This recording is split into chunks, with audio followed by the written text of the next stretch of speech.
Собака любит мясо, ворона любит сыр, а я люблю стопфейк. Стопфейк мой кумир. Когда собаке, уже упомянутой мной, нечего делать, она лижет себе причинное место. Когда мне нечего делать, когда я нахожусь в межсезонье, вот это, когда скучно, неимоверно, когда Верховная Рада еще не принимает бюджет, еще нет этого позора, но уже есть договорники. В общем, такого ничего особо не происходит, я просто захожу на сайт StopFake, я всегда знаю, что там будет настоящее что? Настоящая ахинея. Российский министр энергетики Александр Новак заявил, что Украина платит за европейский газ дороже, чем могла бы покупать его у России, и что только за последние 5 месяцев Украина уже якобы переплатила около 70 миллионов долларов. Сразу же, сходу чепуха. Это сообщение у них самое последнее за 17 декабря. 17 декабря у них вышло видео, где они это и разоблачают. В общем, заявил он такую ахинею, как это в Европе может быть дороже газ, чем в России, откуда и продается газ в Европу, а потом покупается Украиной. Но этого не может быть, такого не бывает. Переживания об этом перепечатали Вести.ру, Лента.ру, Московский комсомолец, Газета.ру, Известия и многие другие СМИ. Ну, издевка понятна, но они поставили прямую речь этого Новака. То, что он соврал, а он же явно соврал, потому что такого не бывает, чтобы российский газ из Европы стоил дороже, чем из России. Бред какой-то. Они не обязаны были его проверять, они поставили прямую речь. Ну, сейчас девочки, это девочки, кстати. Не, я просто к тому, что там некоторые там начали писать всякие грубости, там побрейся, что-то такое. Пожалуйста, ведите себя по-европейски. В общем, девчонки сейчас явно это разоблачат. Почему они это разоблачат? Потому что они регулярно получают гранты от всевозможных западных посольств. На них выделяются колоссальные деньжищи. И 100%, что они сейчас это расквакают. Но в то же время «Нафтогаз Украина» говорит об экономии 400 миллионов долларов благодаря закупке газа у европейских поставщиков с 2014 года. Как сообщается на сайте «Нафтогаза», средневзвешенная цена контрактов составила $185 за 1000 кубометров. И я уже думал, что все, у них много таких фейков разоблаченных. «Нафтогаз» сказал, что это не так. Ну, значит, так тому и быть. Но решил вчитаться. И решил я в это вчитаться. На самом деле здесь написано $185. И указана цена $212, типа Россия за эту цену предлагала. «Нафтогаз» закупила газ у 6 европейских компаний по этой цене. В то же время Россия предлагала цену в $212 за 1000 кубических метров, что дороже европейской стоимости. Кубическая сила. А я смотрю, думаю, какие-то странные какие-то цифры. $212. И тогда обращаю внимание на то, что за спиной этой девушки. А за спиной у нее журнал «Фокус». В то же время Россия предлагала цену в $212. Находим журнал «Фокус» и видим следующий фокус. Так, тут дело в том, что сообщается, что Россия снизит цену газа для Украины на второй квартал. И сообщается, что будет эта цена меньше $180. А что же $212? Да вот $212. Оказывается, эта цена действительно была до 31 марта 2016 года. Это предложение было действительно до 31 марта. Но на StopFake об этом не сообщают. Забыли просто. Да и не важно это, знаете. $212 как будто бы сейчас предлагается. Но мы же не тю-тю, чтобы покупать за 212. Если у нас средневзвешенная цена контракта $180. Ну понятно, какой дурак будет покупать. Нужно 35 на $35 дороже. Продолжаем читать StopFake. Переходим, вот у них же есть на «Нафтогаз». Сообщение от 7 декабря. В сообщении озвучивается эта самая цена, действительно. Вот $185, средняя цена за 1000 кубов. И ни слова про $212. Что это за $212? Почему они вдруг сообщают об этой цене как об актуальной, хотя она не актуальна? А эта цена, это январская цена. И от этой цены героически отказался Арсений Яценюк. Вот Демчишин назвал стоимость газа. Тоже в январе он назвал эту стоимость. В настоящее время «Нафтогаз» закупает газ по цене ниже $200. Без учета транспортировки.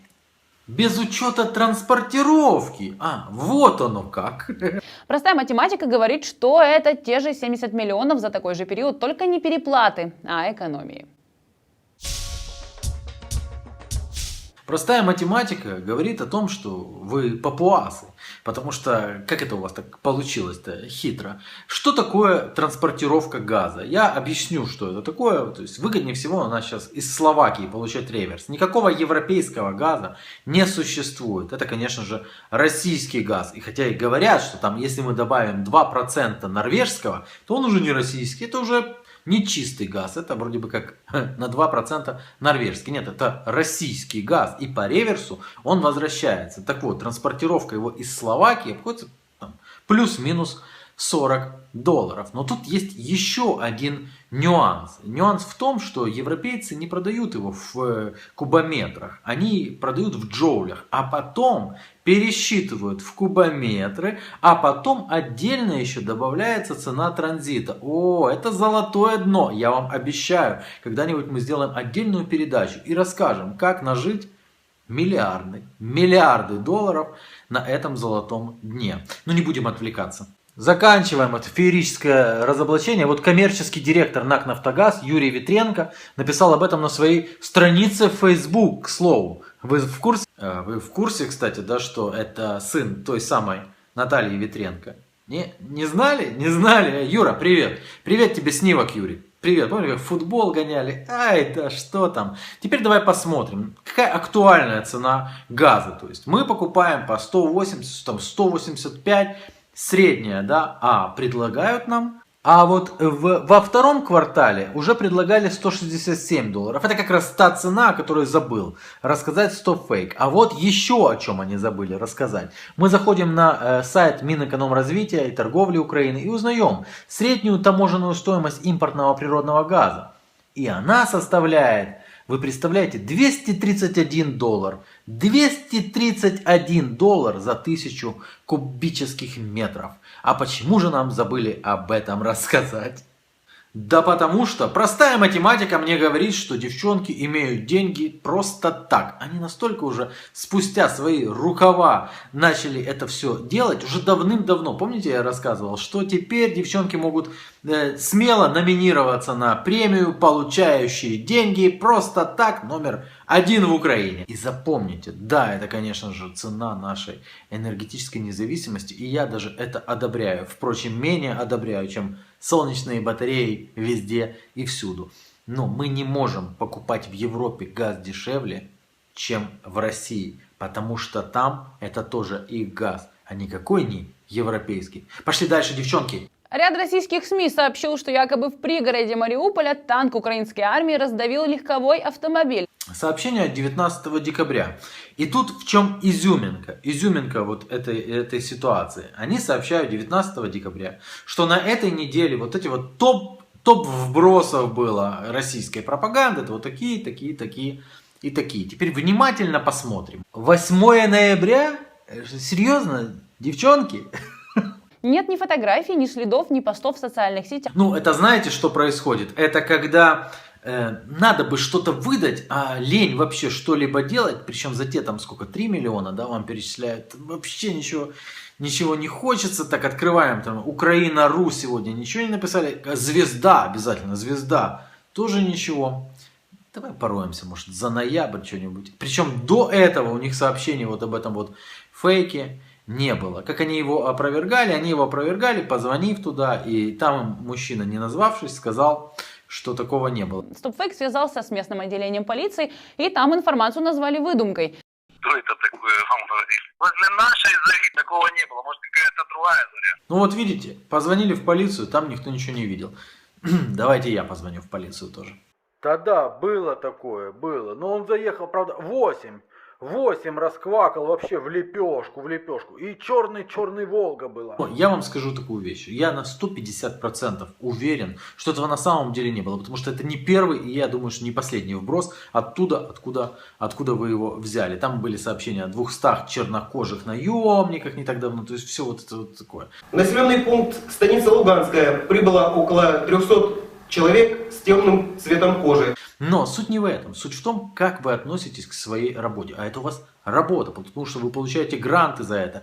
И я вам скажу, что, конечно же, Если бы вы относились к этому не как к работе, в 6, там, 8 пришел, в 6 ушел, да, и лишь бы что дал наверх, лишь бы там отчитаться, куда пошли гранты, разоблачение фейков – это искусство, это кайфово, это классно. Если вы не чувствуете этого классно, значит вы, а я вижу по лицам, что не чувствуете, значит вы просто, опять-таки, я же говорю, будете претендовать на первое место в рейтинге, получающие деньги просто так. Ну, я смотрел видео на выезд, да, где вы учите там вот, с фейками разбираться. Главное, щеки вот такие надуты, такие все серьезные. И вас слушают лошпены. Вообще, так и учите. Вот как вы сами умеете, так и других учите. Мне веселей будет.